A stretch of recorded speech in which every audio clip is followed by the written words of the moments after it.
Good evening everyone, this is Mithun और मैं स्वागत करता हूं आप सभी का MV Edunet education for education की खिड़की पर। हम लगातार चर्चा कर रहे हैं सीटेट पेपर वन के टॉपिक्स पर और फिलहाल हम बात कर रहे हैं math pedagogy section of CTET paper one. उसमें आज हम डिस्कस करने वाले हैं models of teaching mathematics. So classroom interaction analysis, that is जो कि हम डिस्कस करते हैं, आपने बीएड में भी पढ़ा होगा, Flanders interaction analysis category system. तो एक क्लासरूम में किस तरह के इंटरेक्शन होते हैं टीचर और स्टूडेंट के बीच, उन तमाम इंटरेक्शंस को, वार्तालाप को, चर्चा को, क्लासरूम वार्तालाप को फ्लेंडर ने कैटेगराइज किया है। यस। और इसकी इम्प्लीकेशंस हम मैथमेटिक्स लर्निंग में करते हैं या मैथमेटिक्स की स्टडी में करते हैं। तो देखते हैं क्या है Flanders interaction analysis category system या FIACS। तो फ्लेंडर ने डेवलप किया है ये system of interaction analysis to study what is happening in a classroom when a teacher teaches. तो किसी क्लासरूम में कौन कौन सी चीज़ें होती है, क्या क्या होता है जब कोई टीचर पढ़ाता है, तो किस किस तरह के इंटरेक्शन होते हैं। तो इंटरेक्शन को एनालिसिस करने के लिए ये सिस्टम उन्होंने या ये कैटेगरीज उन्होंने डेवलप की है, या जो तमाम तरह के इंटरेक्शन है उन्हें कैटेगराइज किया है। It is known as Flanders interaction analysis category system और FIACS. Flender and others developed this system at the University of Minnesota, USA between 1955 and 1960।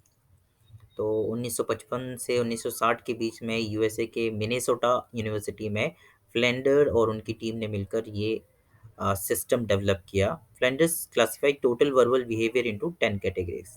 तो जो टोटल वर्बल बिहेवियर होता है, वार्तालाप होती है, कम्युनिकेशन होता है किसी क्लासरूम में, उसको 10 कैटेगरी में उन्होंने कैटेगराइज किया है। Verbal behaviour comprises teacher talk, student talk and silence और कंफ्यूजन। तो ये तीन मेजर कैटेगरीज हैं। जो 10 कैटेगरीज उन्होंने बताई है, उनको अगर हम बड़े कैटेगरीज में देखें तो ये तीन है: टीचर्स टॉक, स्टूडेंट टॉक और पीपल टॉक, एंड साइलेंस और कंफ्यूजन। ओके। तो हम देखते हैं इन ये 10 कैटेगरीज कौन सी है। तो 7 कैटेगरीज जो है 10 में से, वो है टीचर्स टॉक की, मतलब का इंट्रैक्शन जो होता है। अब ये डायरेक्ट भी हो सकता है, इनडायरेक्ट भी हो सकता है। तो teachers talk is having 7 categories out of 10, which is carrying indirect and direct talk both. So what all these categories are? ये 7 categories दे रखी है: accepts feelings, praise or encouragement, accepts or uses ideas of people, asking questions, lecture, giving directions, criticizing or justifying authority। तो ये तमाम 7 categories हो गई जो teachers talk के अंडर में है।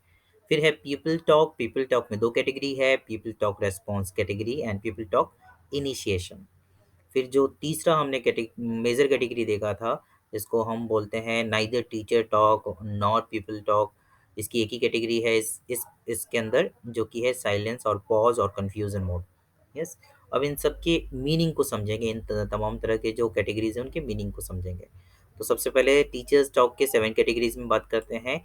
इनडायरेक्ट टॉक को, जैसा हमने देखा था, उसमें टीचर्स टॉक को दो कैटेगरी है: इनडायरेक्ट और डायरेक्ट टॉक। उसमें से इनडायरेक्ट टॉक में देखते हैं 7 में से 5 कैटेगरीज आती है, उनको डिस्कस करते हैं।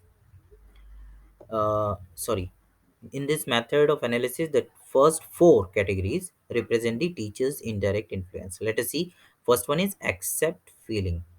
एक्सेप्ट फीलिंग फ्रेज से हमें समझ में आ रहा है जब फीलिंग को एक्सेप्ट कर किया जाता है। In this category teacher accepts the feelings of the people. Yes, विद्यार्थियों की जो फीलिंग है, जो भावनाएं हैं, उनको टीचर एक्सेप्ट करता है। He feels himself that the peoples should not be punished for exhibiting his feelings. Feelings में बी पॉजिटिव और नेगेटिव। ओके। तो जब टीचर एक्सेप्ट करता है तो बच्चा अपनी फीलिंग्स एक्सप्रेस करने में घबराता नहीं है, है ना, कंफर्टेबल फील करता है। यस। और फीलिंग्स में भी पॉजिटिव भी हो सकता है, नेगेटिव भी हो सकता है, दोनों ही तरह का। तो बच्चा खुद को एक्सप्रेस कर पाता है। टीचर इस तरह के एक्सेप्टेंस जब रिप्रेजेंट करता है कि बच्चों की फीलिंग को एक्सेप्ट किया जाएगा, सो वो पहली कैटेगरी है। दूसरी है प्रेज और एनकरेजमेंट। तो प्रोत्साहन, या हम बोल सकते हैं प्रशंसा, प्रेज। यस, टीचर प्रेजेस और एनकरेजेस स्टूडेंट एक्शन और बिहेवियर। तो स्टूडेंट के जो भी एक्शन या बिहेवियर है क्लासरूम में, उसको टीचर प्रेज करता है। When a student gives answer to the question asked by the teacher gives positive reinforcement by saying words like good, very good, better, correct, excellent, carry on, etc. तो ऐसे तमाम responses teacher दे सकता है, जो actually represent करता है praise और encouragement वाली कैटेगरी को। जब भी कोई बच्चा जवाब दे, ज़रूरी नहीं वो सही दे, लेकिन क्योंकि उसने जवाब देने की हिम्मत की है, क्योंकि उसने जवाब दिया है, तो उसे एनकरेजमेंट मिलना चाहिए। तीसरी कैटेगरी है एक्सेप्ट्स और यूजेस आइडियाज ऑफ पीपल। तो बच्चों द्वारा कही गई बात को एक्सेप्ट करना और इवन अपनी टीचिंग में उसे इन्वॉल्व करना। कई बार ऐसा होता है, हम कुछ बोलने वाले होते हैं और बच्चे अपनी तरफ से कोई एग्जाम्पल देते हैं, या हमारा थोड़ा पॉज होता है कुछ बोलने में, उतने में बच्चे अपनी तरफ से कुछ ऐड कर देते हैं। तो ऐसी तमाम सिचुएशन में अगर टीचर उनके आइडियाज़ को एक्सेप्ट करता है, उनके एग्जाम्पल्स को एक्सेप्ट करता है, उनके सजेशंस को एक्सेप्ट करता है, और साथ ही साथ उसको टीचिंग लर्निंग में ऐड करता है उनके आइडियाज़ को एक्सेप्ट करके, तो this is what they accepts or uses ideas of people. It is just like the category, but in this category the people's ideas are accepted only and not his feelings. Okay, तो इसमें ideas को accept किया जा रहा है, उसकी feelings को नहीं, क्योंकि फीलिंग के लिए अपन ने ऊपर बात कर ली है, उस कैटेगरी को अलग रखा है। If a pupil passes on some suggestions, then the teacher may repeat in nutshell in his own style or words. तो बच्चे ने जो भी कहा, जो भी बताया, जो भी एग्जाम्पल दिया, उसको फिर टीचर चाहे तो वो पूरा एग्जाम्पल, उतने सारे एग्जाम्पल्स को वो एक एग्जाम्पल्स में कंक्लूड करे, या फिर उसको अपने स्टाइल में फर्दर एक्सप्लेन करें, ऐसा होता है। The teacher can say I understand what you mean, etc. Or the teacher clarifies, builds or develops ideas or suggestions given by a student. अगली कैटेगरी है आस्किंग क्वेश्चंस। ये भी रेगुलर क्लासरूम टीचिंग का portion है। Asking questions about content और procedures based on, आप लोगों को लगता होगा कि कहाँ बैठ के क्लास लेते हैं कुत्ता भौंकता है, गाय भी आवाज लगाती है, मतलब I am at a place where everyone is available with the regular teaching. Okay, let us carry on, जो भी हो। uh, asking questions, asking question about content or phrases, procedures based on the teacher ideas and accepting the answer from the people. तो question पूछना, बच्चों के जवाब को accept करना। Yes, something, sorry, sometimes teacher asks the questions but he carries on his lecture without receiving any answer. Such questions are not included in this category. तो यहाँ question asking का मतलब है वाकई में आप पूछ रहे हैं और जवाबों को भी एक्सेप्ट कर रहे हैं, न कि सिर्फ इतना कि आप पूछ कर आगे बढ़ रहे हैं। कई बार ऐसा होता है, कुछ लोग अपने प्रश्न रेज करते हैं और उस प्रश्न को का उत्तर लिए बिना ही आगे बढ़ते रहते हैं, खुद ही उसके आंसर्स को एक्सप्लेन कर देते हैं। तो this is what not included in this. Asking question means clearly asking question and accepting the answers. वो वाला पर्टिकुलर कंसेप्ट जो होगा जहाँ खुद ही पूछ रहे हैं, खुद ही जवाब दे रहे हैं, वो लेक्चर में आ जाएगा। ये तो हो गई चारों कैटेगरी जो कि इनडायरेक्ट टॉक है टीचर के। अब डायरेक्ट टॉक की बात करते हैं। फिफ्थ टू सेवेंथ, मतलब अगले वाले तीन जो है, जैसे lecture, giving directions and criticising और जस्टिफाइंग अथॉरिटी, ये तीनों आएंगे डायरेक्ट टॉक में। ठीक है, सबसे पहला उसमें देखते हैं, यहाँ फिफ्थ वाली कैटेगरी ओवरऑल जो है वो है लेक्चरिंग और लेक्चर। गिविंग फैक्ट्स और ओपिनियंस अबाउट कंटेंट और procedure, expressions of his own ideas, giving his own explanation or citing an authority other than people. तो कुल मिला के हम बोलते हैं ना लेक्चर मत दे, जहाँ पर आप ही आप बोले जा रहे हैं, है ना, किसी और की आइडियाज़ या किसी, आप एक अथॉरिटी जैसा रिप्रेजेंट कर रहे हैं कि that you have the authority to put forward the information front of the students. ठीक है, तो ये लेक्चर मेथड हो गया, जिससे हम सब शायद बोर होते हैं अगर सिर्फ लेक्चर दिया जाए तो, है ना। द टीचर गिव्स, अगला है giving direction. The teacher gives directions, commands और ऑर्डर्स और initiation with which people student is expected to comply with. Open orders होते हैं, है ना, जैसे open your box, stand up on the benches, ये तमाम चीज़ें जो है जिसमें हम ऑर्डर करते हैं, सीधे बच्चे को डायरेक्शन देते हैं और बच्चे को वो डायरेक्शन फॉलो करना है, हम अथॉरिटी की तरह डील करते हैं क्लास में। तो वो हो गया गिविंग डायरेक्शंस। और तीसरा है क्रिटिसाइजिंग और जस्टिफाइंग अथॉरिटी। तो ये है लास्ट कैटेगरी टीचर्स टॉक की। When the teacher asks the pupils not to interrupt with foolish questions, then this behavior is included in this category.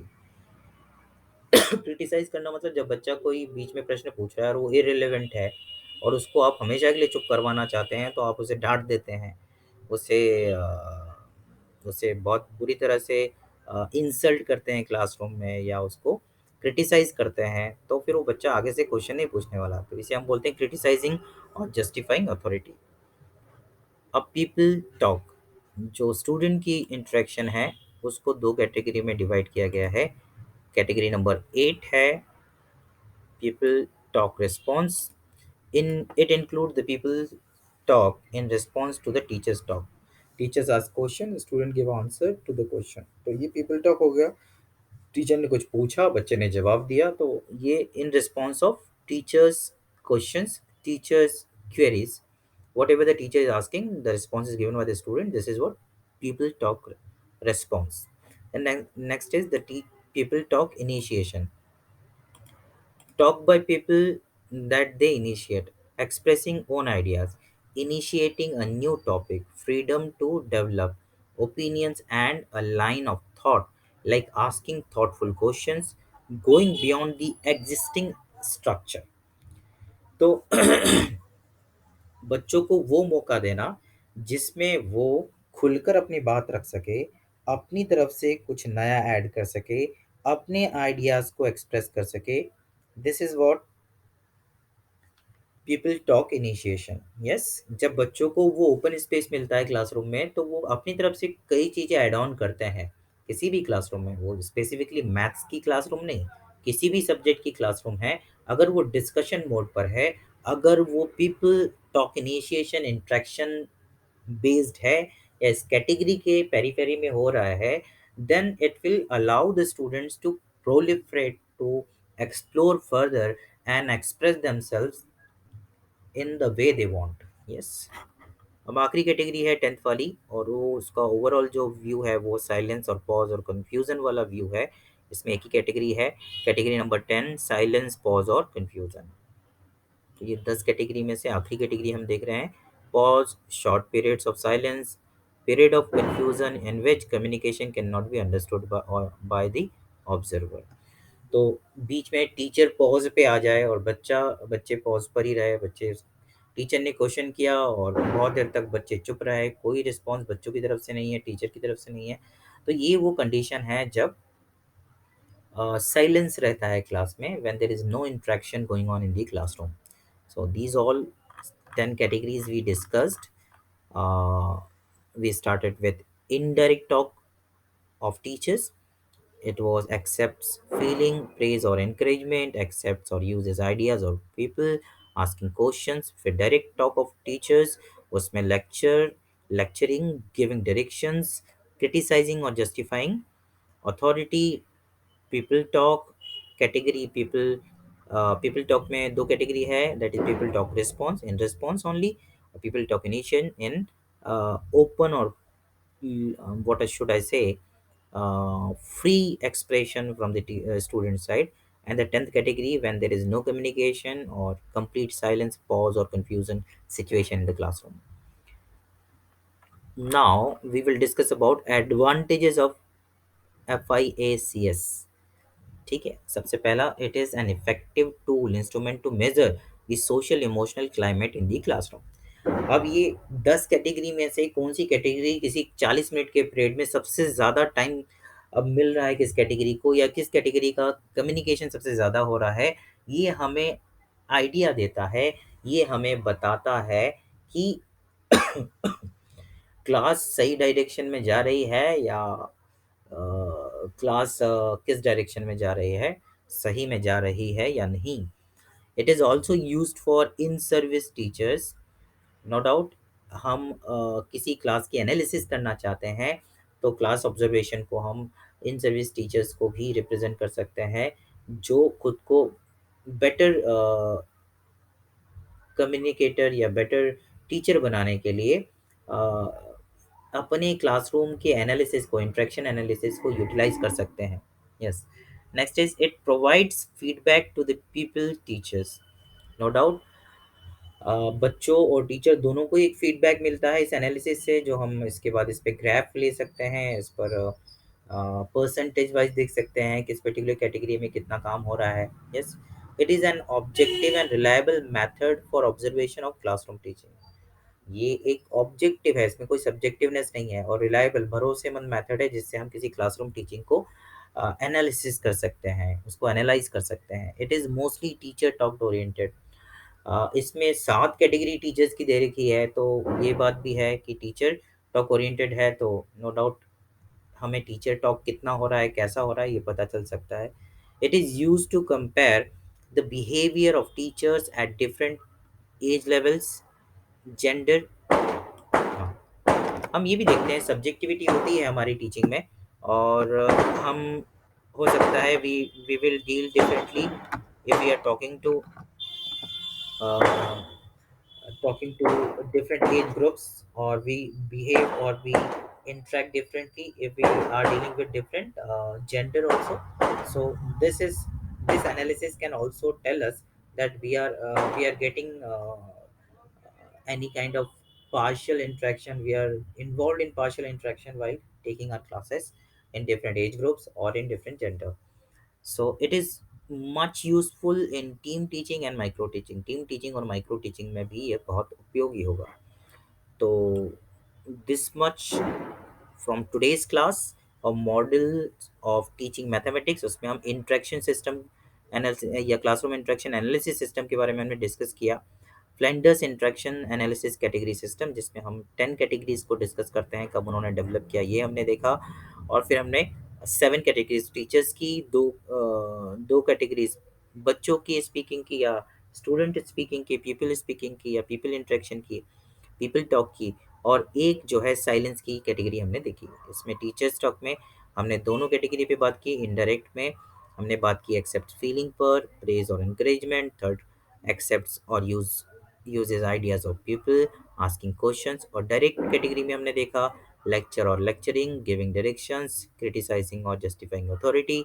People talks में हमने देखा people talk response, people talk initiation, और आखिरी में हमने देखा silence और पॉज या कंफ्यूजन। और क्या क्या एडवांटेजेस है हमने देखा। हमारे क्लासरूम को हम बेटर ऑब्जर्व कर सकते हैं, और बेहतर बनाने के लिए यहाँ से फीडबैक ले सकते हैं।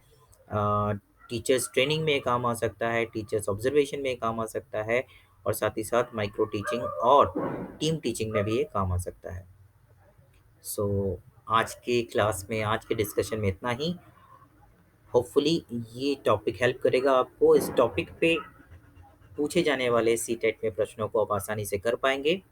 सो thank you, take care, bye bye, Vande Mataram.